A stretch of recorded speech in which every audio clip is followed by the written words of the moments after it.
TV.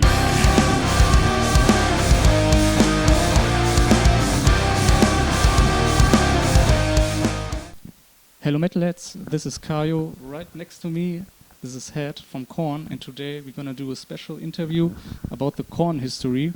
What you see here in the box are all regular KoRn records and also KoRn records, which played an important role. And Head will pick one record, unbox it, and I'm gonna ask some stuff about it.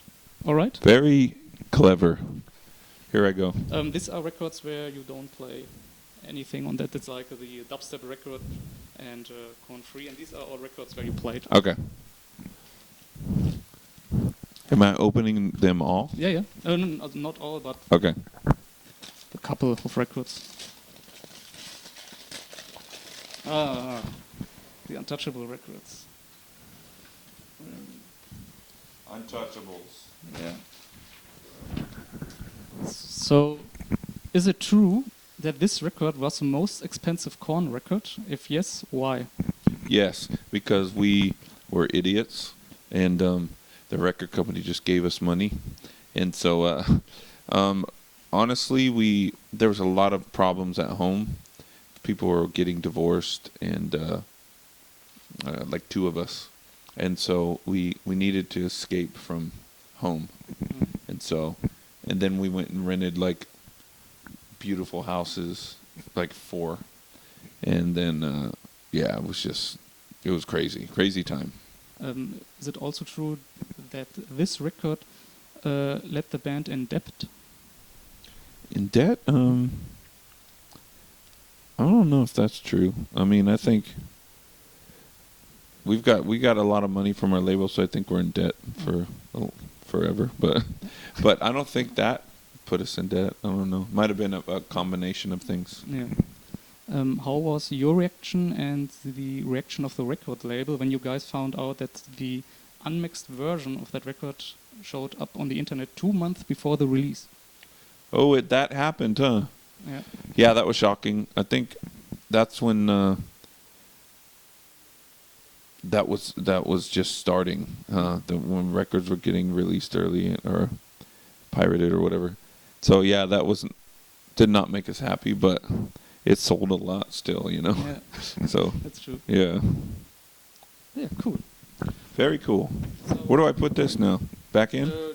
Okay, right there. Another one. Let's go this side. Wow, that's a lot of records.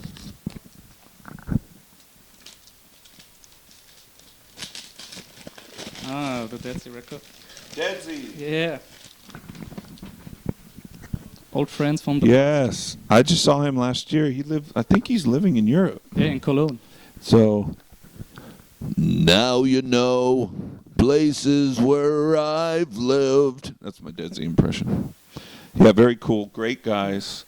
Very unique sound. So I think they're doing new stuff too. Yeah, right. Yeah, right. They're in the studio and recording a new record. And my question to this is, they were on Elementary Records, and Elementary Records was your label, right? Or from the band. What happened to Elementary? Just kind of lost the motivation, and I don't know. It just kind of got put in the back, you know, and so just kind of faded away, you know. But we did good. We had a couple bands that I think they did pretty good, but Orgy did really good. They sold them over 1 million. So, yeah, I mean, I don't think it's our gift to have a record label, but it was fun. Did you know that Elia was actually the son of Cher when you ever heard of Deadsy or met them? Yeah, I met them back in the day, and it was just everybody knew, you know, and so, yeah, I mean, everybody knew Sonny and Cher, and so that was pretty cool. But he's so unique in his own, you know, and so he's just nothing like them, really. I mean, I don't see much, but I'm sure there's qualities. But yeah, he's his own person. So he's been a really cool friend. We had a lot of laughs with him. Yeah, cool. Yeah, next one. Okay.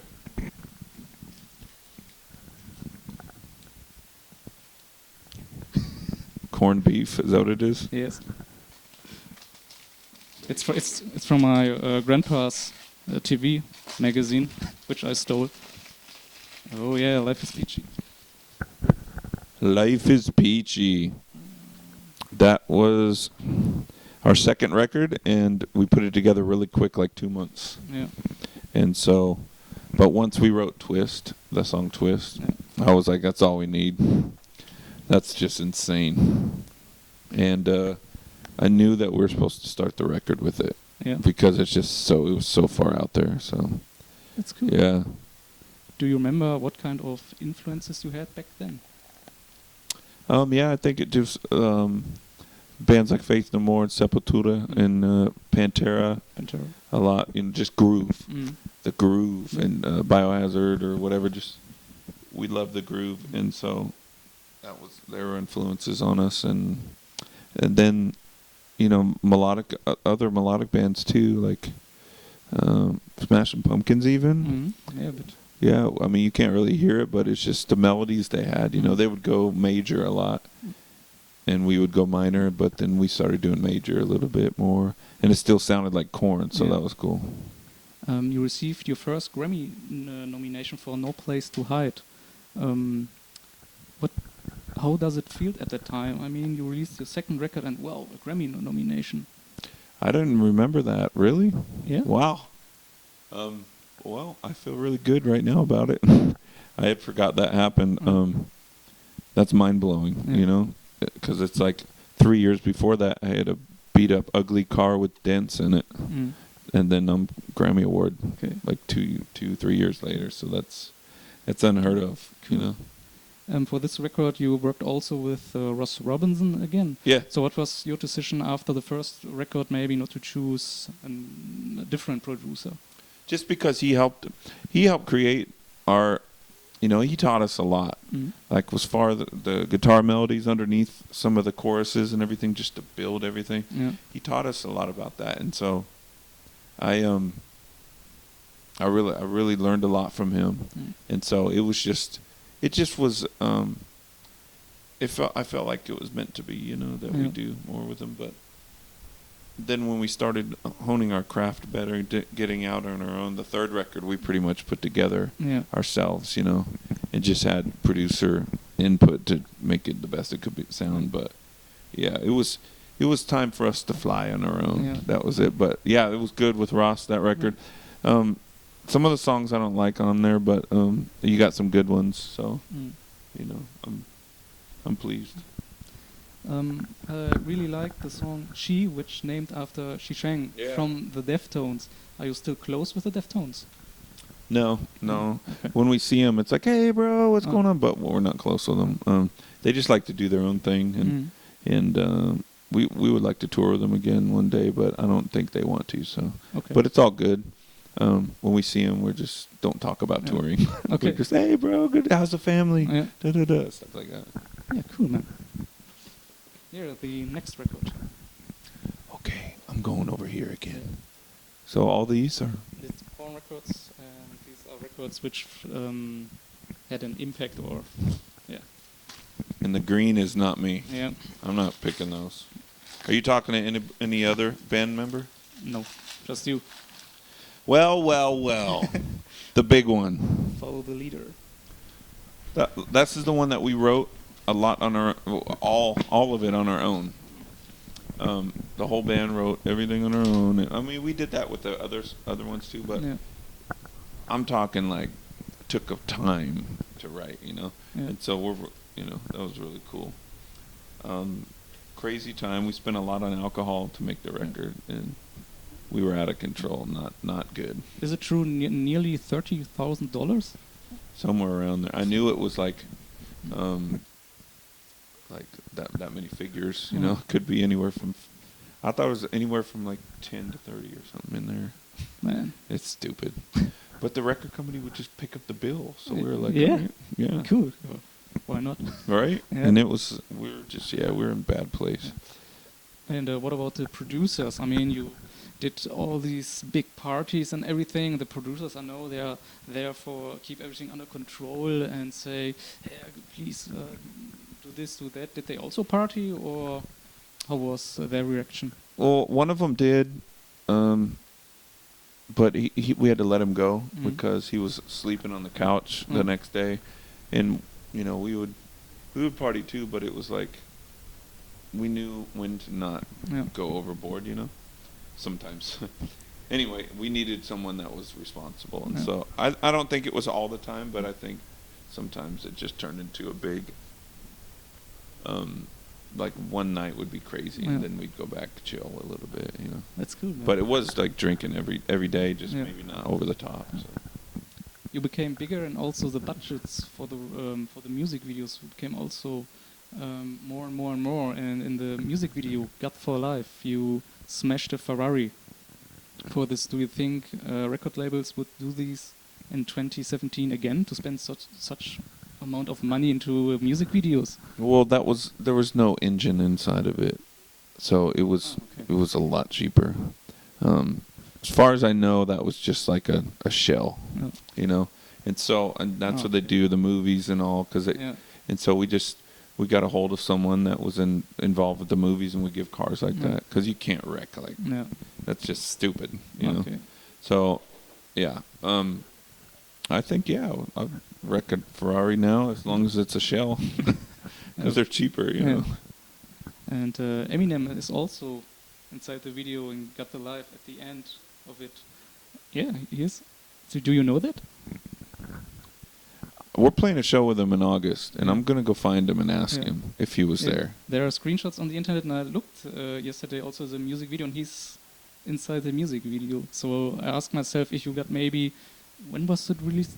98 or something? That he also stayed in contact, or however he came into the music video, you know? I thought you know him before and said, hey, come on. I'm going to try. I'm going to try to find out. But someone like Monkey remembers someone introducing him or something like. Yeah. But I don't really believe it was him for sure. I just gotta. But it could be because he was unknown there. You know, he can walk anywhere. You know, so. But I would really like to see him in August and ask him that. Yeah, definitely. Already. This.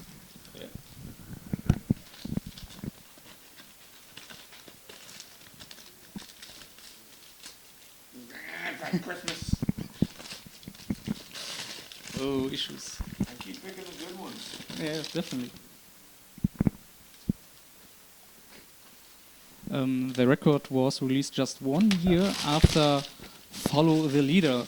My question to this is, how do you find spare time between the press, between the tour, to work on your own, to work on the record? I got a question for you. Are you going to clean this mess up? A little bit, yeah. Sure. So we took time off for issues. Yeah. We took time. It wasn't that long though. It was probably 4 months. It took 3 or 4 months. Brendan O'Brien was the producer, and he really pushed us along. And I think once we got like the key songs like "Falling Away from Me" and was someone on that? Yeah. Okay. You know, we got a few of those like heavy hitters that people thought would do well. I think we rushed the rest of it because I like half the record a lot, and then the other half I'm like, but it's cool. It's a nice record from front to back. So okay. And what I really liked is that the fans could design the cover of it. So do you think maybe you would do this in the future again, maybe for merchandise products or something like that you could do this? I think it would be amazing to do something like that with the cover, and in a unique new way, maybe, you know. So okay. And do you remember why you chose the cover with the doll? Because we started KoRn with a rag doll, like, you know, and so that just hit us to where it kind of went along with KoRn, you know, and so it was a great idea, and then we made the dolls, and so it was a hard choice because there was a lot of good ones. Yeah. There were some ridiculous, not good, but you can tell they're little kids. I know what you mean. Yeah. So.